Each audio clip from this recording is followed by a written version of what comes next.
welcome back to Katie Eats. Today we are going to make a pie crust that is gluten-free and vegan and so flaky and delicious. I'm excited to share it with you guys.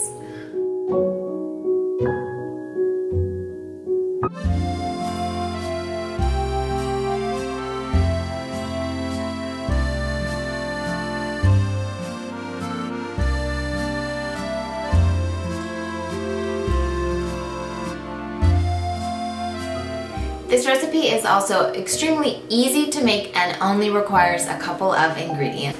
For starters, we're going to take our arrowroot powder and add it to the food processor. It's a 1/4 cup. And then we're going to do 1.5 cups all-purpose flour. I personally like Bob's Red Mill 1-to-1. I feel like it gives the most accurate representation of flour, but gluten-free. This is gonna end up making enough pie dough for 1 pie. We're gonna put the lid on and give it a few pulses just to really mix up the flour and the arrowroot powder.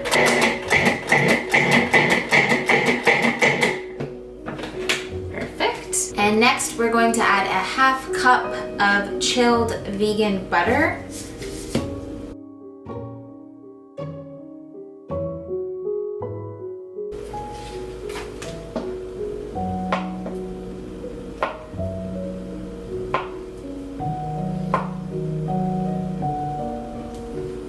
I'm going to cut it into cubes and add it to the food processor.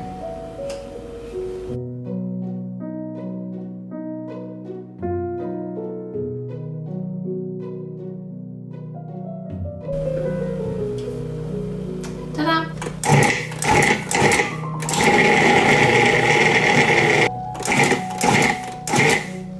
You want to pulse it till it forms a sand-like texture. Kind of grainy.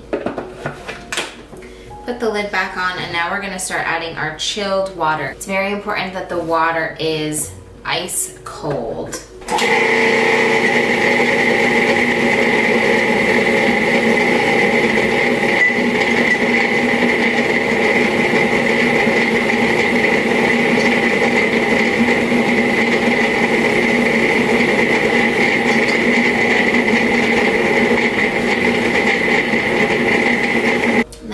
A tablespoon of maple syrup.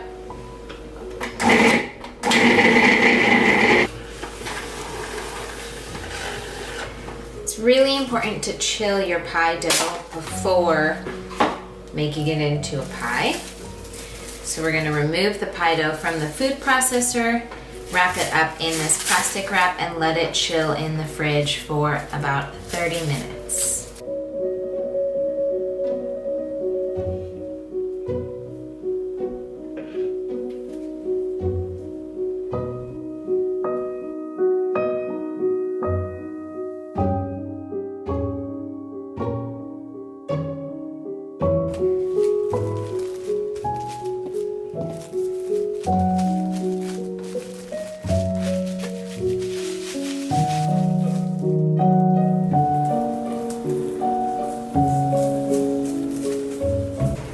So I've taken the chilled pie dough out of the fridge and I'm going to go ahead and let it rest on the counter here for 15 minutes before I roll it out. In the early days of baking gluten-free, you would a lot of times have to mix your own flour blends. Now there's pre-made mixes like this which are super helpful. This one even has the xanthan gum mixed right into the mix, so you don't have to buy as many different types of flour along with the other ingredients like the tapioca starches or the xanthan gum.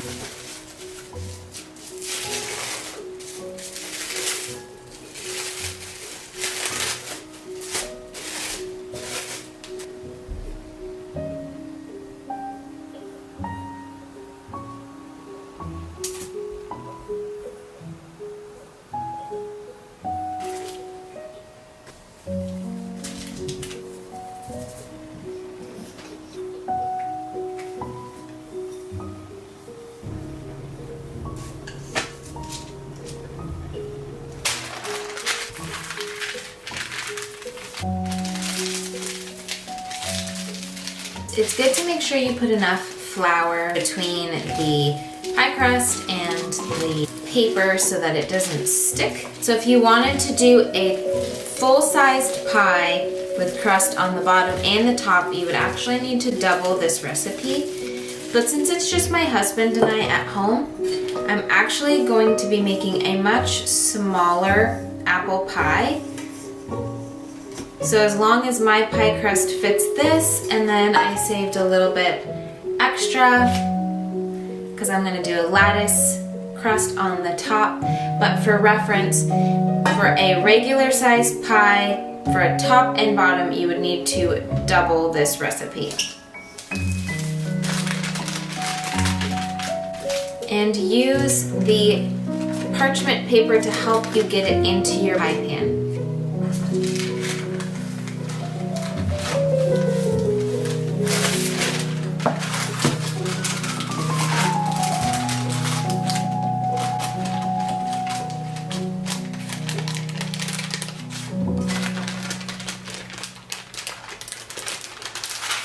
Once you've got your pie crust in your pie pan, you have two options. You can either par bake or blind bake, or you can put it back in the fridge for about 15 minutes or so more of refrigeration before you fill it with your pie filling.